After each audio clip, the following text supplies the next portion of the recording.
प्रदेश सरकार के उप मुख्यमंत्री और स्वास्थ्य मंत्री आदरणीय राजेंद्र शुक्ला जी का आज सिरमौर आगमन हो रहा है। वे सिरमौर में आएंगे तो अतरैला में पेयजल परियोजना की समीक्षा करेंगे, उसके निर्माण कार्य की समीक्षा करेंगे और उसके बाद जबा प्रस्थान करेंगे और जबा के उस महाविद्यालय की वार्षिकोत्सव और कार्यक्रमों में भाग लेंगे जहां के एक एक ईंट और दीवार में भ्रष्टाचार के सबूत छिपे हुए हैं। कल तक भारतीय जनता पार्टी के लोग जिस भ्रष्टाचार की दुहाई देते रहे और जिस भ्रष्टाचार की बात करते करते सत्ता में आए, आज वही भारतीय जनता पार्टी के लोग उस भ्रष्टाचार से बनी ईंटों, गारे और महल को छुपाने के लिए वहां जाएंगे और माल्यार्पण का करके अपने आप को धन्य महसूस करेंगे। माननीय उप मुख्यमंत्री जी, जब आप अतरैला की पेयजल परियोजना की समीक्षा करने के लिए आ रहे हैं तो निश्चित रूप से आपका दायित्व तो बनता है कि चाहे वो सिरमौर की अस्पताल हो, डभौरा की अस्पताल हो या जबा की अस्पताल हो, बैकुंठपुर की अस्पताल हो, कोनी की अस्पताल हो, चौखंडी की अस्पताल हो, पनवार की अस्पताल हो, इन अस्पतालों का भी निरीक्षण करिएगा चूंकि आप इसके कबीना मंत्री हैं। ये अस्पतालें जहां एक तरफ हमारा मवेशियों और कुत्तों का जहां डेरा पड़ा रहता है, जहां डॉक्टर नहीं है, जहां संसाधन और सुविधाओं का अभाव है, आपकी प्रबंधन की और आपके अनुशासन की ये पोल खोलती नजर आएंगी। निश्चित रूप से आप तमाम परियोजनाओं की समीक्षा करते हैं तो लगे हाथ एक समीक्षा और करिएगा कि सिरमौर से लेकर डभौरा तक की सड़क, जिसके लिए कई बार माननीय विधायक ने अपने फेसबुक पोस्ट में और जनता के बीच में केंद्र के द्वारा दी गई सौगात निरूपित किया है, जिसका उद्घाटन आपकी ही केंद्र सरकार के मंत्री नितिन गडकरी ने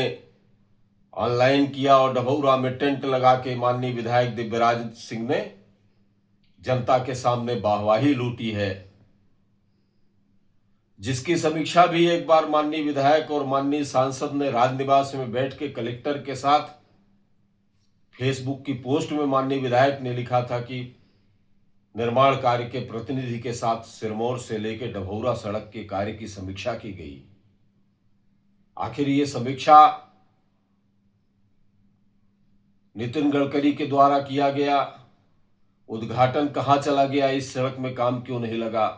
यह अनुत्तरित प्रश्न आज आपसे उत्तर की प्रतीक्षा करता रहेगा। इस बात की भी समीक्षा करिएगा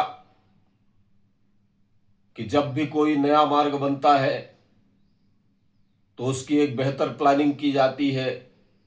और वो प्लानिंग कोई एक दिन की नहीं होती है, वो कई वर्षों की प्लानिंग होती है। पटेहरा का बाईपास, अतरैला का बाईपास और पनवार का बाईपास इस प्रोजेक्ट से क्यों डिलीट किया गया? आप तो माननीय उप मुख्यमंत्री जी अपने आप स्वीकार करते हैं, आप विकास की बात करते हैं। आप लोग किसी भी स्थल का और स्थान का जब विकास होता है, किसी भी प्रोजेक्ट के द्वारा जब प्रोजेक्ट का निर्माण होता है, वहां पर बाईपास बनने से उन स्थलों का विकास होता है और वहां के लोग सुखी होते हैं। उन स्थलों का बाईपास डिलीट करना, ये किसकी कमी और किसकी गलती है, ये भी जनता जानना चाहती है। माननीय उप मुख्यमंत्री जी, आप अतरैला आएंगे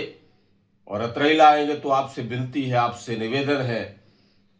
कि आप अतरैला की गंदगी और बजबजाती हुई सड़क का निश्चित रूप से अवलोकन करेंगे और उसकी भी समीक्षा करेंगे। आप जब जबा जाएंगे तो जबा की भी बजबजाती हुई गंदगी का अवलोकन और निरीक्षण एक बार जरूर कीजिएगा। माननीय विधायक आपके साथ होंगे, माननीय सांसद भी जबा कॉलेज के आपके स्वागत के दौरान मंचासीन होंगे और वहाँ पर निश्चित रूप से एक बार समीक्षा करिएगा, एक बार चर्चा करिएगा कि अस्पतालें आज दुर्दशा की शिकार क्यों हैं। अतरैला कस्बे की सड़कें, जबा की सड़कें, बजबजाती हुई गंदगी और नालियाँ, ये किसकी सौगात और किसकी देन है? क्या यहाँ पर ये मध्य प्रदेश की सरकार नहीं है? निश्चित रूप से सिरमौर से डभौरा मार्ग की आप निश्चित रूप से हमें उम्मीद है कि आप समीक्षा करेंगे। ये सौगात आज कई वर्षों से जनता देखने के लिए तरस रही है और विधायक सब जवाब दिखा रहे हैं। आज निश्चित रूप से तमाम सबकी उम्मीदें हैं कि आप आए हैं, उप मुख्यमंत्री हैं, सरकार के प्रमुख मंत्री हैं, आपके पास पावर है, आपके पास सत्ता है और आपके पास ताकत है। निश्चित रूप से जनता को कुछ दे के जाएंगे और कुछ बड़ी समीक्षा करके जाएंगे। आपका सिरमौर क्षेत्र की धरती पर स्वागत है।